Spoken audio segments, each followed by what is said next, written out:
Mhm.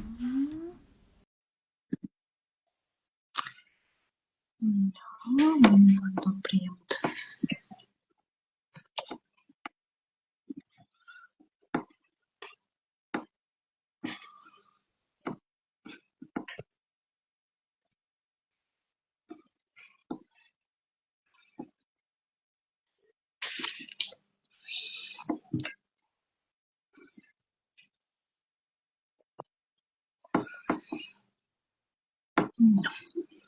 Kažkaip labai ilgai jungia.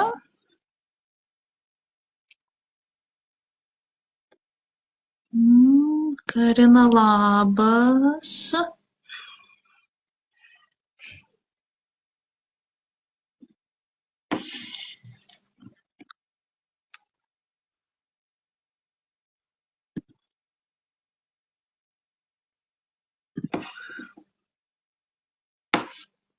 Kodėl?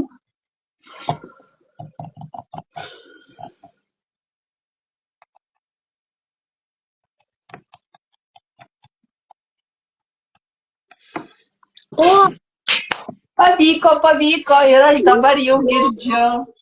labas. Bet aš tavęs nematau. Ta prasme manęs nematai. Nu, va taip aš tavęs nematau. O kodėl aš tave matau? O aš tik save matau. Pirmą kartą girdžiu tokį fenomeną Instagramo laivuose. Bet juk būna stebuklų. Šiaip turėtum pagal mane matyti, kaip sakant, turėtų būti ekranas padalintas į dvi dalis. Ir mane ir save turėtų matyti. Tai ekranas padalintas į dvi dalis, o tavo dalis yra tamsi. Tai tada klausimas galbūt, kas mus mato, kad galėtų pasakyti, ar mus mato abi. Jo, ar abi dvi mus mato, ar ne.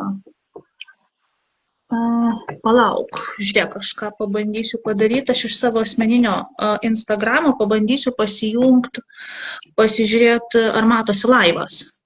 Aha. Nu, šiaip tai turėtų matytis, nes aš tave taip ir radau. Taip. Tuoj pasižiūrėkim. Bet tai kaip gerai, kai kokie nesklandumai iš karto fokusą numuša ir tau nebereikia jaudintis, kad tu nežinai, ką reikės kalbėti. Dar pasijungsiu prie interneto ir... Ką man čia kraus, matau, taip, laivas vyksta, laivas pasijungęs. Aš matau abi dvi mus, viskas tvarkoj. Gerai, tai ir gerai. Aš kažkaip įsivaizduosiu, kad tave matau. Ok, tvarkoj. Svarbiausia, kad yra garsas. Taip. Tai labai smagu tave pagaliau matyti, Jurgita. Šitiek daug bendravom, šitiek daug susirašinėjom. Pagaliau. Kaip tavo penktadienis, pasakok?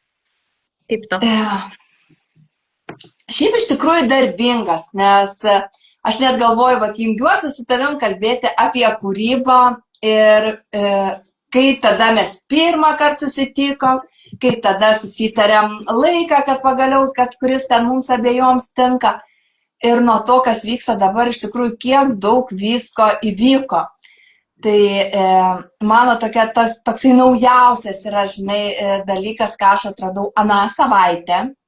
Tai yra, taip jeigu teisingai ištarsi, Italian Brain Rot.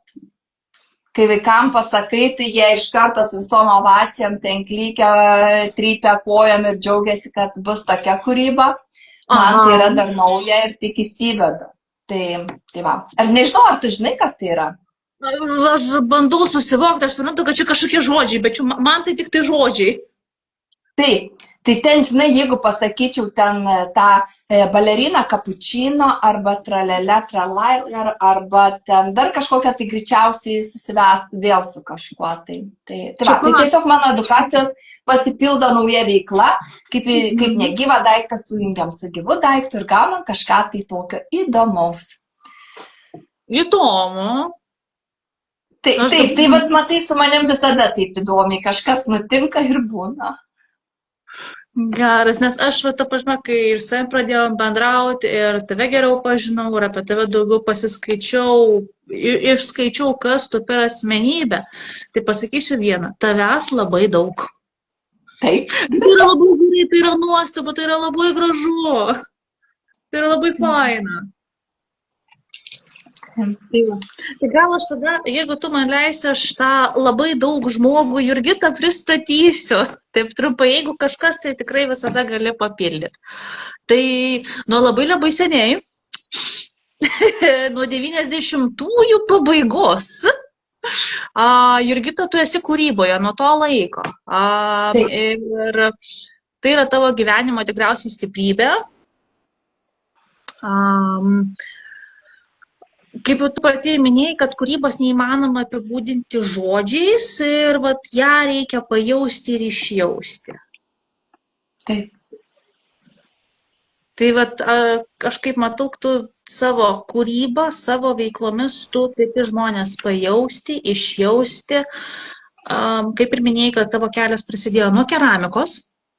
Taip. Tu esi keramikė originaliai. Ir pas tave kažkoks gyvenime įvyko lūžis, ne? Kad biški dalykai kita vaga pradėjo keistis, ne? Taip. Tai galiu, tiesiog dabar vat ir papildyti. Tai iš tikrųjų taip, tai nesu aš ta tikra, kad aš svajojau, kad aš būsiu keramikė, ne, taip nebuvo. Iš tikrųjų, aš esu maisto ruošimo technologė ir labai dievinau kepti tortus ir suktis virtuvėje, gaminti patiekalus, juos puošti. Ir taipgi susidėliojo, kad mano gyvenimą atėjo meilė ir tada atėjo keramika ir paskui atėjo skyrybos ir tada reikėjo kažkom išgyventi ir aš supratau, kad su 3 vaikais aš galiu išgyventi tik tai darydama tai, ką moku geriausiai, o tai buvo būtent keramika, nes hobis virtęs pragyvenimo šaltinių, galėčiau taip įvardinti. Tos galimybės pradėjo plėstis ir aš pradėjau vis ieškoti. Tai pirmos galbūt ir tos pačios edukacijos iš to poreikio, ko reikia mano vaikams ir mano vaikų draugams. Nes atrodo, tos veiklos yra, bet iš tikrųjų jos nėra tiek, kiek ko mums reikia. Tai pas mane visos veiklos, viskas visų pirma atsiranda iš poreikio savo. Tai lūžis mano, ko gero, aš negalėčiau dabar taip, kuris ten taškas iš tikrųjų, buvo lūžis, aišku, žinau aš kuris taškas, tada, kai mane išmetė iš namų su tais 3 vaikais vyras, tai tada ir buvo pats didžiausias taškas, ko gero, nes aš tiesiog neturėjau kito pasirinkimo, kaip tik tai išgyventi. Ir ne tik viena išgyventi, bet kad ir mano vaikai išgyventų.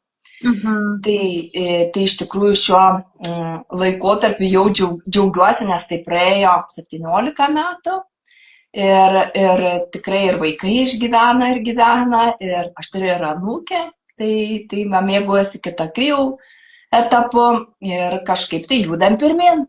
Ir kas man dar labai padėjo, tai padėjo spalvos, nes atrodo, kas čia yra tokio, bet jeigu mes pasižiūrėtume, dabar jau atsiranda gatvėse ryškesnių rūbų, ryškesnė ta pati keramika jau yra ne naujiena, bet tuo metu, tai vat įsivaizduokite, 2000 metais, ne, 2003-2007 metais, vis dėlto dar nebuvo tiek daug ryškios keramikos ir aš ne tik keramikos darbe, ne, bet ir aš pati savo rūbuose pradėjau naudoti daugiau spalvų. Ir būtent jos... Ryškių suknelę. Ir tada tiesiog šitaip aš po truputį save pagydžiau. Ir aš tik tai vėliau, kai pradėjau eiti, ieškoti informacijos, aš supratau, kad aš save gydžiau, tik klausydama širdies. Tai man tai buvo dar vienas atradimas iš tikrųjų, kad viskas slepiasi mumise, tik tai kartais reikia išlaisvinti ir leisti savo būti. Ir įsiklausyti kartais, nes dažnai negirdim. Taip. Taip, Aš taip, dar taip. pridėsiu, kad va, tavo ta visa kūryba ir taškavimu užsiemi, ir mandalos, ir transformaciniai žaidimai, kai mačiau su Jolanta Klevickienė ne kartą. Taip. Tai, Taip. nu, nuostabu. Taip, tai gal iš to, kad aš pati ieškojau ir bandžiau, man atrodė, kad reikia ir su kitomis moterimis pasidalinti. Vat kaip ir sakau, ne veltui mano ta kūryba su vaikais yra tokia įvairi, kai aš vis siūlau tą prijungti ir pritaikyti tai, kas yra aktualu vaikams. Mhm. Tai būtent ir aš pati, vat, kaip ir tu pastebėjai, nes esi tokia spalvinga, įvairiapusiška ir panašiai, tai man labai sunku nusėdėti vienoje vietoje ir kažką tai daryti monotoniškai. Tai jeigu aš dirbčiau vien tik tai su vaikais, aš greičiausiai, man būtų blogai. Aš labai norėčiau daugiau kažką tai padaryti. Tai taip vat po truputį ir įsivedžiu, kad pasidalinti su moterim. Ne? Tai aš pati nusipiešiau mandalas ir galvoju, koks tai nuostabus įrankis. Ir tada skambinu, sakė, mano vaikystės draugė buvusi, bet mes labai ten kitą miestą susitikusios ir sakau, žiūrėk, mes kažkada smėlio dėžiai žaidėm. Ar tu gali, žiūrėk, aš surenku moterų grupę, atvažiuojame, čia pripešiam, o tu atvažiuoji mums paaiškinti. Jis sako, ne taip viskas vyksta. Sako, reikia, kad būtų specialistas, būtų trikampis, specialistas, klientas ir darbas. Ir sako, tik tada. Ir sako, žiūrėk, eik mokytis. Sakau, nuo dailės terapijos. Sakau, negaliu, man reikia vaikus auginti, man čia reikia daryti, aš nieko negaliu, pinigų leisti negaliu. Jis sako, o kas tau sakė? Nu tai reikia, tai kaip čia, taip kas. Ir jis sako, žiūrėk, tam, kad tu galėtum augti, tu turi investuoti, tu turi eiti, kažką padaryti ir sugrįžti. Ir galvoju, bet labai noriu mokytis. Ir taip sakau, gerai, einu mokytis. Ir iš tikrųjų ir tie pinigai atsirado, ir papildomas darbas atsirado, ir tas augimas atsirado. Tai tiesiog prasiplėtė tos žinios, ta komforto zona ir išėjau į dailės terapiją ir vat po truputį ir mandalas, ir taškavimas, ir dabar dar molio terapija, nes keramiką galima labai puikiai sujungti, tai dailės terapijos visos žinios pravertė. Ir po truputį, ašgi nesustoju, man čia jau atrodo viskas aišku ir norisi kažko tai naujo. Ir galvoju, galbūt neurografika. Ir piešiau tą neurografiką ir kažkodėl nusipirkau mokymus metaforinių kortelių, konsteliacijų, transformacinių žaidimų ir coachingo. Ir pasibaigiau visiškai kitokius mokslus. Nei atrodo būtų artima kažkas su dailė ir kūryba. Iki tol, kol nesugalvojau, kad reikia žaidimų, tų, kurių man trūksta. Ir tada ne tik, kad žaidimo kūrimas yra, bet yra tai, kur mano stiprioji pusė, tai yra išjausti ir išpiešti patį lauką. Nes aš esu kažkada biški skaičius apie šitus, apie neurografiją, man irgi buvo užkabinę, bet, kažkaip aš paleidau, kol kas ne man. Aš šiaip asmeniškai aš labai norėčiau pamėginti tai kaip užsiėmimą savo. Ne pravest kažkam, bet būtent užsiėmimą savo, kas iš to išaugtų. Tai jeigu kada tamsta būsite Vilniui, būtų labai smagu pasiorganizuoti tokį dalyką. Jo, tai žinok, neurografikos aš nepravesiu, nes aš su specialistu tiek piešiu ir aš pati galiu ten užsiapvalinti kampus, kažką tai pasidaryti, bet tam, kad aš pravešiu kitam, tai žinok, nelabai. Vadinasi, ne dabar. Ne dabar, bet galiu ką nors kitą pravesti. Būtinai, šiaip iš tiesų, manau, bus galima pasidėliot, pasikviesti tave tikrai svečius gyvai. Aš dabar, kai prisimenu, kai pasidalinau postų apie mūsų šitą laivą, apie mūsų šitą artėjantį pokalbį, man labai įstrigo vienas komentaras apie tave. Kad Jurgita yra moteris ugnikalnis. Ir žinok, aš dabar tą matau, tu tokia... Tavo net plaukai. Bet ne visą gyvenimą buvau su tokiais plaukais. Tai irgi buvo iššūkis iš tikrųjų, nes aš visada svajojau būti raudonplaukė, bet kažkaip nedrįsau, nes aš irgi, ta prasme, ne visada buvau tokia drąsi, aš tikrai buvau tokia pilka pelytė, kuri buvo svarbi ir kitų nuomonė ir panašiai. Tol, kol man ir tai plaukų spalva atėjo iš to, kad man padarė Photoshopą, kaip aš atrodyčiau su raudonais plaukais. Ir iš tikrųjų aš galvoju, vau, kokia moteris. Ir aš tiesiog tikrai tada savo draugės prikalbinau, kad man padarytų tokią plaukų spalvą. Jinai davė 2 savaitės, nuėmus mano, nes aš buvau tokia šalusio kaštono, spalvos tokia tamsi. Ir jinai nuėmė man tą spalvą ir sako, tu dabar 2 savaitės turi pasigalvoti.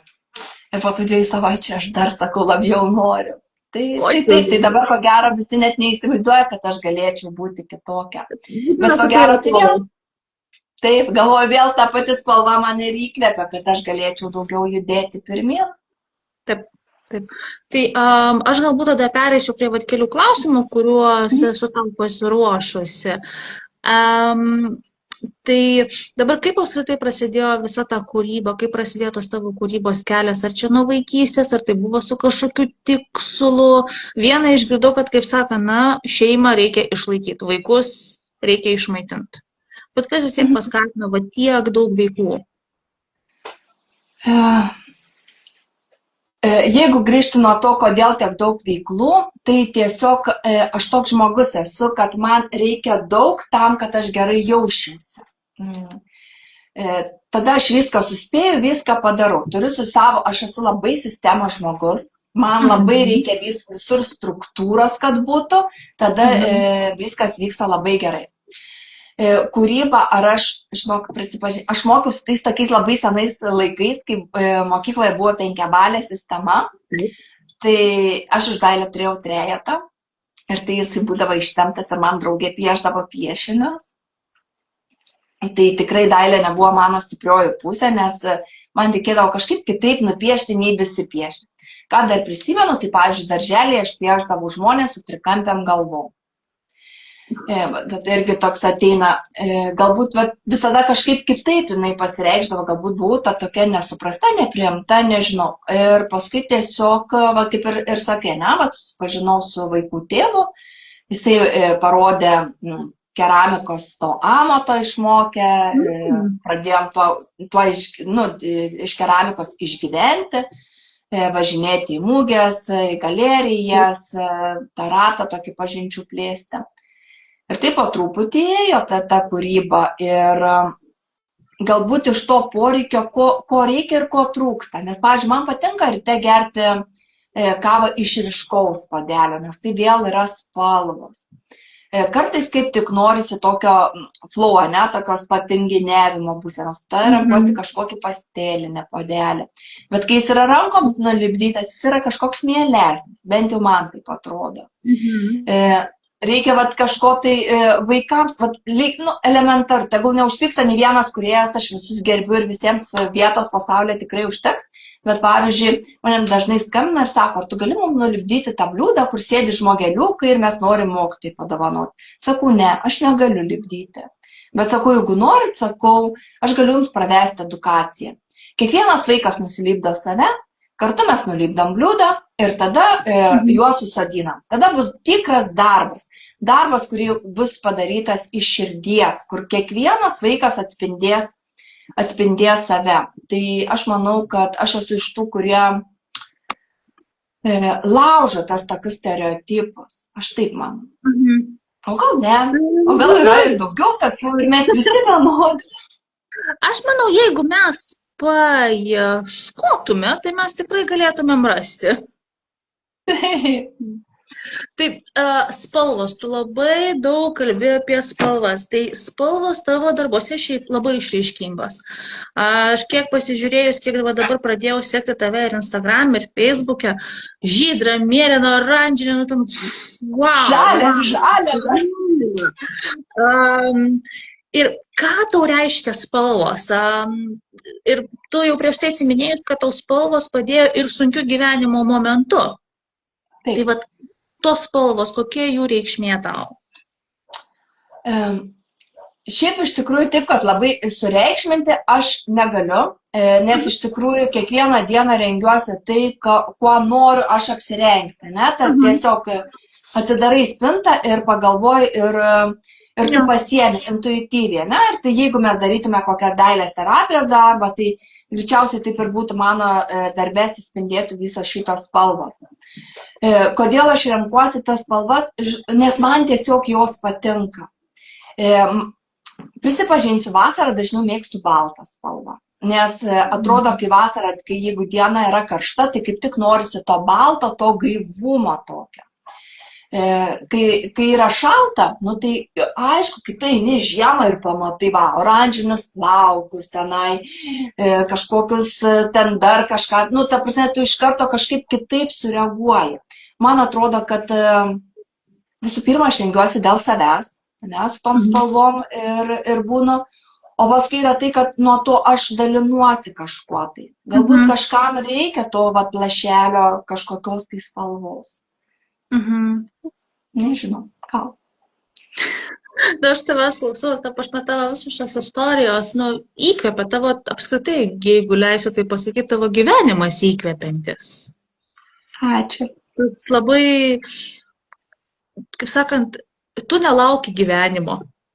Tu gyveni gyvenimą. Gyvenimas paskui tave turi bėgti. Ir bėga. Tai mes kartu bėgam. Kiekvieną rytą atsikeliam, pasilabinam, pasidžiaugiam, kad prabudom ir švenčiam dieną. Kiekvienos dienos gimimą. Kaip tavo šitos asmeninės visas patirtis paveikė kūrybą? Kaip paveikė mano kūrybą? Prisipažinsiu, keramiką užsiminėjau dabar mažai.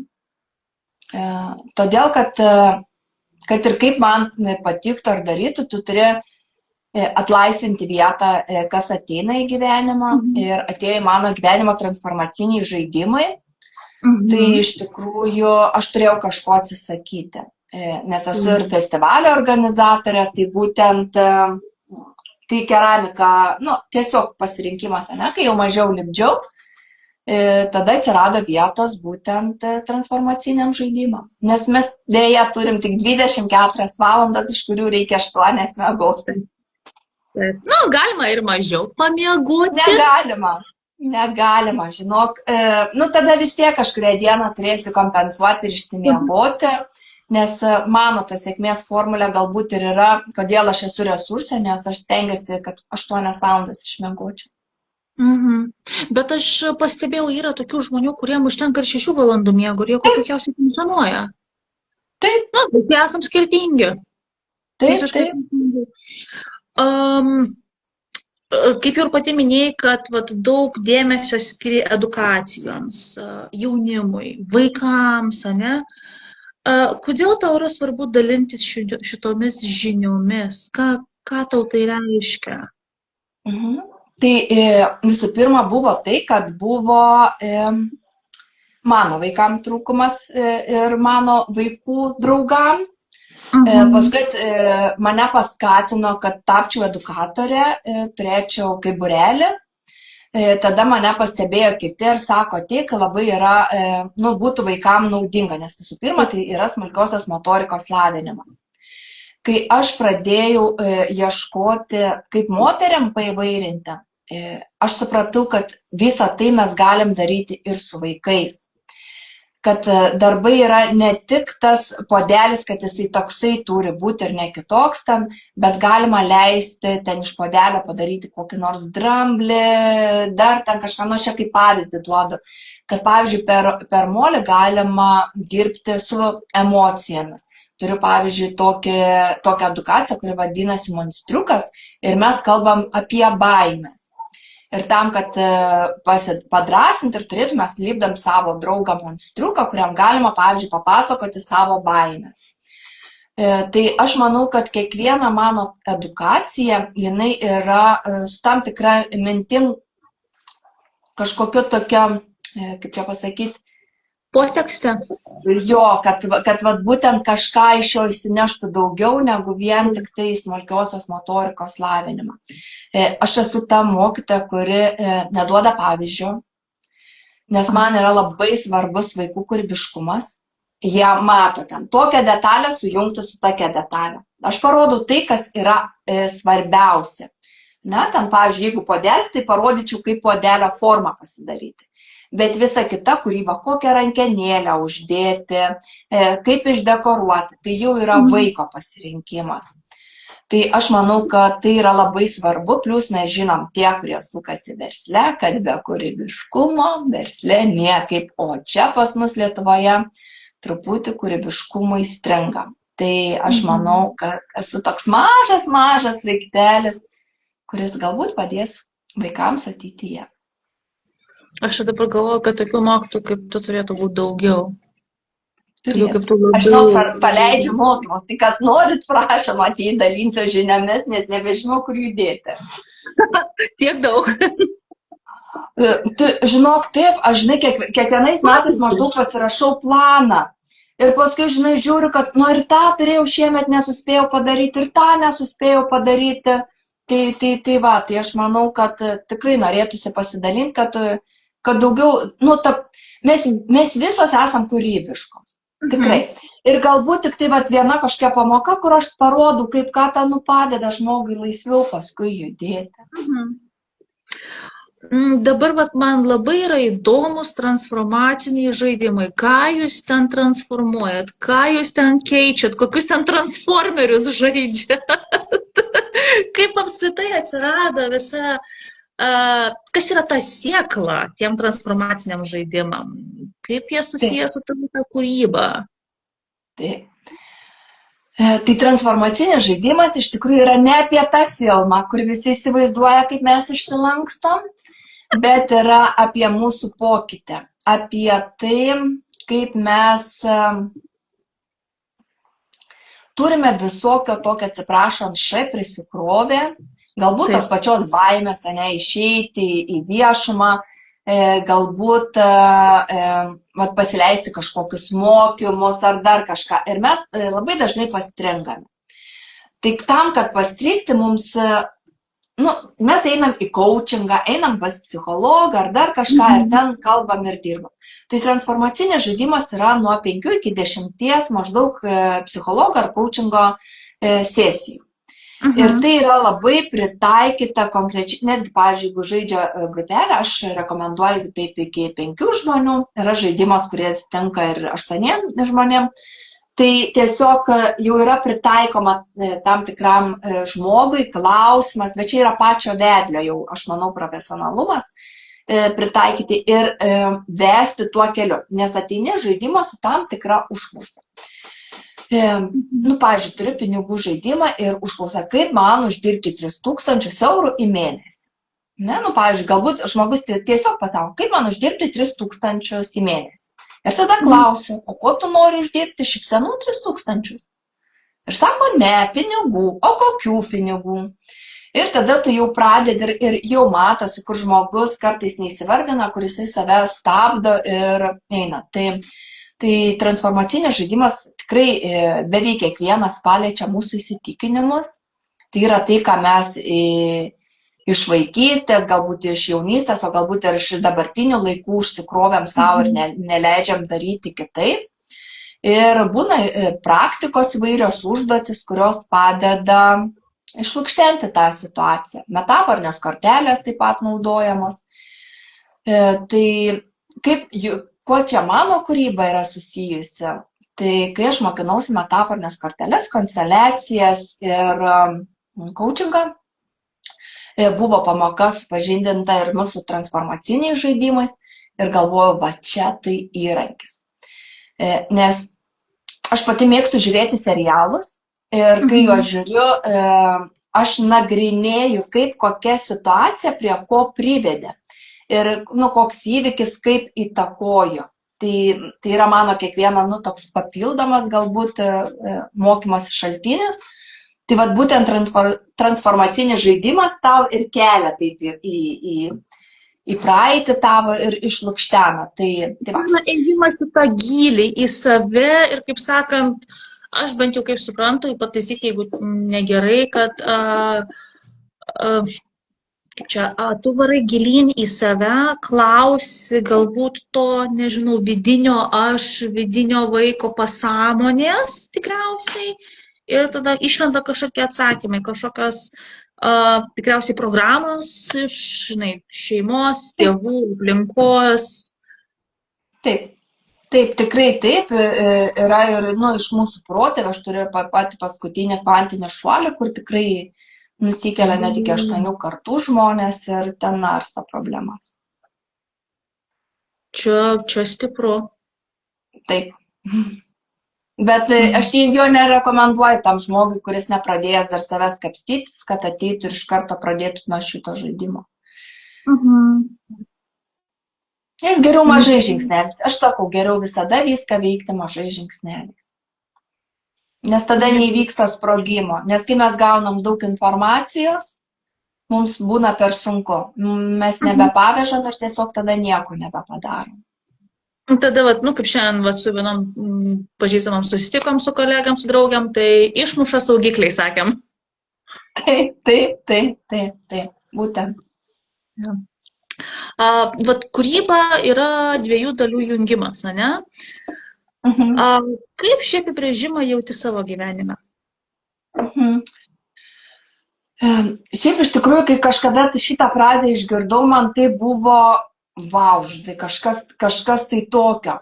Ir tada aš supratau, kad iš tikrųjų, juk tam, kad sukurti neužtenka tik tai vieno daikto, ne? Molis, jisai daleiskim, jisai būtų tik molis.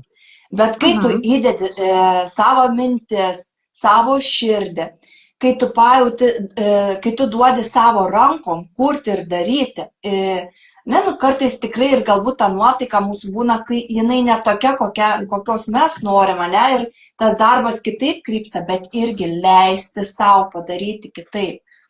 Tai, manau, man būtų apie tai, kad ta antra dalis visada turi būti širdis. Ne protas. Ne. Mes protą, kai einam mokytis technikos, va tada yra protas. Kai aš sėdėjau, mokiausi prie transformacinio žaidimų, kad turi būti galutinis taškas, turi būti pradinis taškas, turi būti ėjimas, kai man šitas sudėlioja, tai aš viską žinau, viskas gerai, o toliau jau kūryba. Pajauti, kad reikia tokio lauką, darai tokį. Pajauti, kad reikia sudegti oranžinės žvakutės, degi oranžinės žvakutės ir tada, kokia staigmena, žmonėms trūksta gyvenimo džiaugsmo. Čia tai būna, žinok. Kai intuityviai paėmė žvakės uždegti prieš transformacinį žaidimą, jeigu naudoju spalvotą žvakės, tai labai labai jaučiasi, kokie žmonės tada ateis. Atrodo, iš oro, bet... Vadinasi, tu labai gerai jauti žmonės. Aš manau taip. Galbūt, matai, mano toks šūkis, žinai, atvira širdimi pasaulį. Gal tas man padeda, sakyčiau. Tikriausiai taip.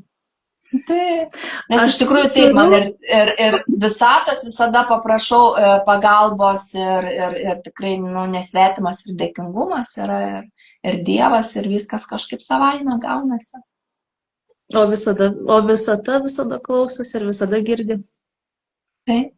Tai todėl tai pozityvas. Žinok, pozityvas yra užkrečiantis. Labai gerai. Aš nežinau, aš tikriausiai po mūsų susitikimo, po mūsų šito pokalbio, aš namo grįšiu kaip ant sparnų. Aš labai tikiuosi. Tai aš dar turiu tau kelis klausimus, bet jau ne savo, o iš mūsų sekėjų, kai dalinausi, kad galime tau klausimus užduoti. Tai vienas iš klausimų yra, kaip manot, ar kiekvienas žmogus turi kūrybos gyslelę? Taip. Tik tai įdomu, kaip jinai pasireiškia, galbūt vienas gamina maistą, kitas gali suprojektuoti namą. Kas ta kūryba yra? Mesgi gyvenimą savo kūrėm, tai mes kiekvienas esame kūrėjai. Tik leiskime savo klausyti širdies ir nežiūrėkime, ką daro kaimynas. Žiūrėk į savo daržą. Taip, Jo, visiškai sutinku, kad mes kiekvienas esam kūrėjas, tik mūsų tas kūrinys yra kitoks. taip, taip. Visi, žinai, gyvenam tą gyvenimą ir to pašmai jisai pas mus kaip ir vienodas, bet nu vis tiek visi eina truputėlį kitokį kelią. Taip, bet reikia visada prisiminti, kad mes kiekvienas turim savo kitokias patirtis. Taip, taip. Ne, nu, vat, gal vienas ten kažką turėjo stebuklingą močiutę, kuri ten mokė ten jį piešti ir jisai gali piešti. O kitas Taip. galbūt iš viso augo vos ne vienas ir tada jisai tikrai turės visai kitokias patirtis. Ir, nu, tai tiesiog, bet reikia, kiekvienas mes tikrai turim ir priemam sprendimus. Ir kaip yra, nu, pasakyta, kiekvienas mūsų veiksmas yra mūsų atsakomybė. Taip, reikia prisimti tą atsakomybę. Dar vienas įdomus klausimas, sako Judita, esate turėjusi momentą, kai norėjot viską mesti?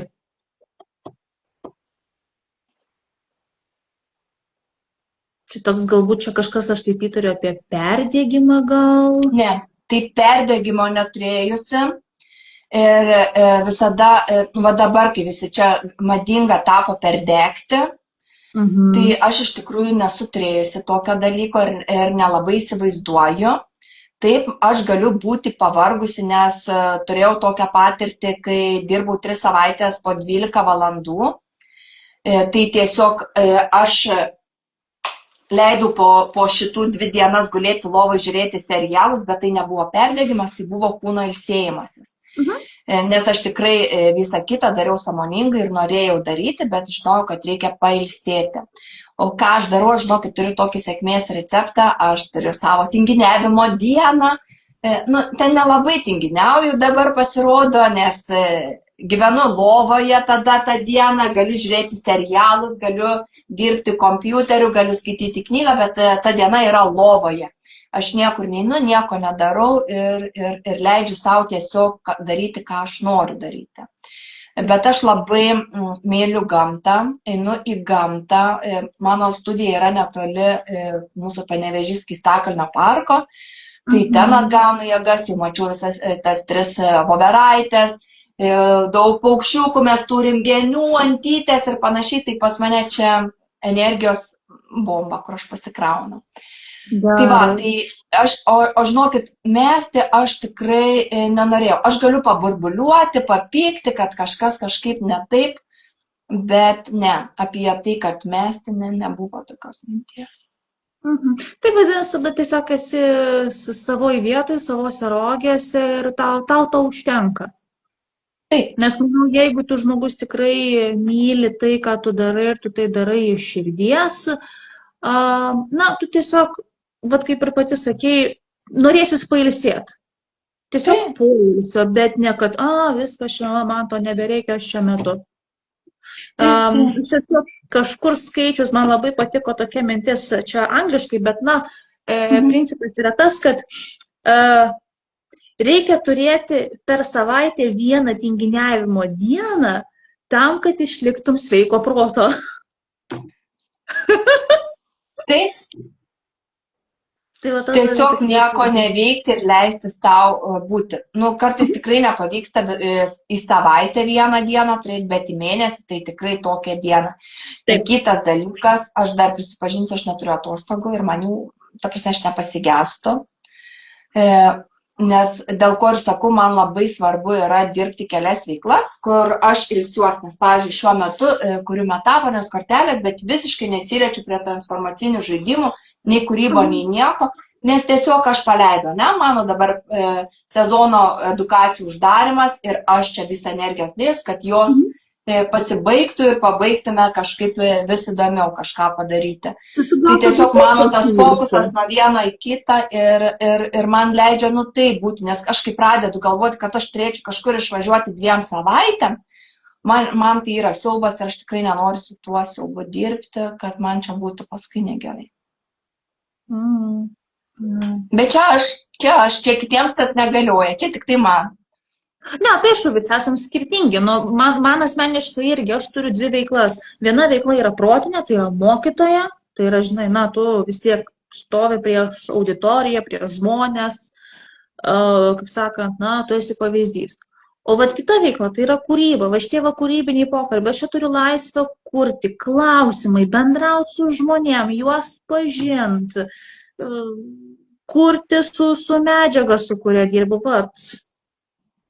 Su vienur dirbi, kitur biškiau pailsi. Taip, va, aš labai, nu, tikrai, va, kažkas panašaus ar pas mane. Nes aš sakau, aš vat girdžiu tave, tą, ką tu pasakoji, aš kažkiek matau savęs. Kažkiek esam panašios. Taip, tai dėl to mes ir kalbamės, nes jei būtume visiškai skirtingos, nesikalbėtume. Nes aš labai gerai prisimenu, rodos, tu man parašei, kad nori laivą. Ir aš galvoju, nu, bus čia įdomu, nes žmogus labai daug, nu, tu esi žmogus visuma. Labai daug tavęs ir tas yra labai miela, labai faina. Ir atsakau, aš kiek klausau, kiek žiūriu, aš save matau. Taip, nes mes kiekvienas kažką atspindim. Ir tai irgi yra labai, nu, gerai, nes mes galim per kitą labiau giliau pažinti ir save, ir suvokti, ko mes norim. Ir dar kas irgi yra labai, ko gero, svarbu pasakyti, paprašyti, pasidžiaugti, nes mes, nu, pakritikuoti, tai čia visi galima, ne? Bet kai jau reikia kažką pagirti ar pasakyti, tai žiūrėk ir, Dar tikriausiai mūsų lietuvio natūra yra tokia dar, kad mes greičiau pamatysim minusą žmoguje negu pliusą. Tai va. Tai taip, aš jau nebeturiu jokių klausimų, nei savo, nei klausytojų, sekėjų. Tai ir kita, galbūt tu turi... Tai gerai, kad netokie baisūs klausimai buvo, nes jau bijojau. Ne egzaminus, ne. Tai ir kita, jeigu turi kažkokią tai žinutę, kažkokią tai mintį, tai kviečiu ją pasidalinti. Ir jeigu turi kažkokių ateities būsimų renginių, būtinai man atsiųsi, aš pasidalinsiu, kad kiti matytų, o jeigu yra kažkoks renginys, į kurį nori pakviesti, dabar scena yra tavo. O, gerai.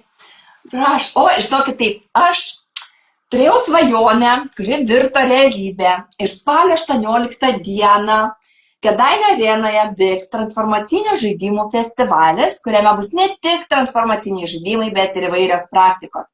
Ir aš, žinokite, ten stovėjau ant scenos ir jaučiau, ar galima stovėti ant tos scenos ir ten padaryti festivalį. Taip, galima.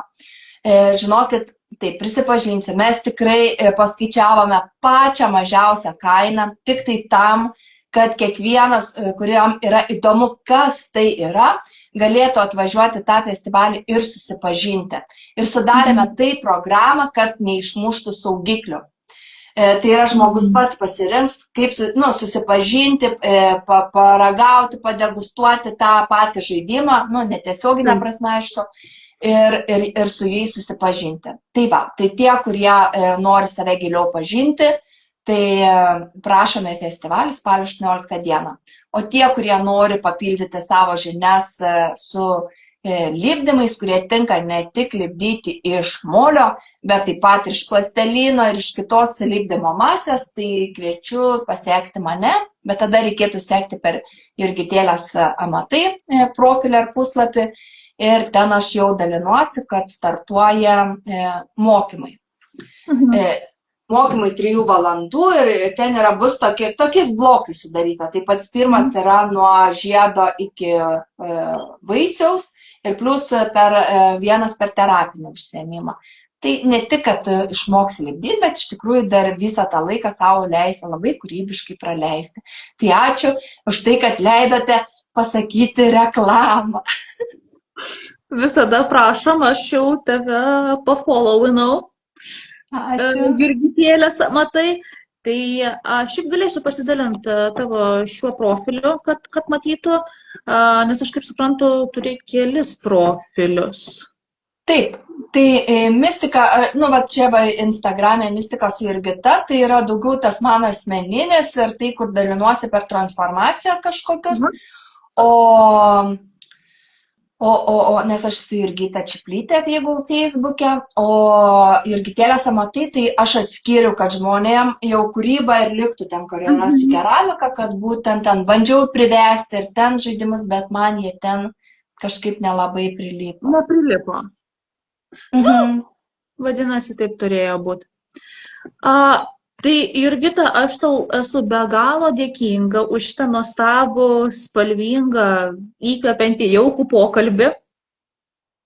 Ačiū tau, kad tu mane priėmei, nes galvoju, parašysiu, galvoju, pasakys, ne, tai ne, bet reikia bandyti. Taip. Tai va, tai noriu visiems palinkėti, bandykite, kas gali atsitikti blogiausia. Išgirsite žodelį, ne, nesulauksite atsakymo, bet tu nežinai, už kokio posūkio, koks tavo likimas. Jo, o ne, kaip sakant, negautas atsakymas arba atsakymas ne irgi yra atsakymas. Taip. Ir tiesiog išgirsti galbūt iš ten kažkur, kad, na, dabar ne čia. Taip, tikrai taip ir galbūt galima padaryti kažką kitaip. Taip. Tai va, ačiū tau, brangioji. Jeigu turėsi kažką konkretaus, kuo galiu pasidalinti savo Instagrame tave užžymint tavo profilius, siūsk. Tai va, neturiu dabar nieko, vienu žodžiu, vasara prasidėjo, mėgaukime šiltu oru, vieni kitus palaikykime, pasidžiaukime kiekvieno žmogaus sėkme ir pagalbą ištieskim kokią ranką ar ką tenai, ar ausį, nes kartais ir to reikia. Tai dėkui tau labai labai už tą laiką, už tą saulėtą penktadienio vakarą ir dėkui visiems, kurie žiūrėjo, nes žiūrėti socialinius tinklus, kai saulė, tai tikrai yra iššūkis. Tikrai taip. Tai ačiū dar kartelį, bučkis, gero penktadienio ir gero savaitgalio. Dėkui, iki. Iki. Tik aš nežinau, kaip išeiti. Aš padarysiu, kad išeitumėm. Tai tu nesirūpink. Iki. Iki.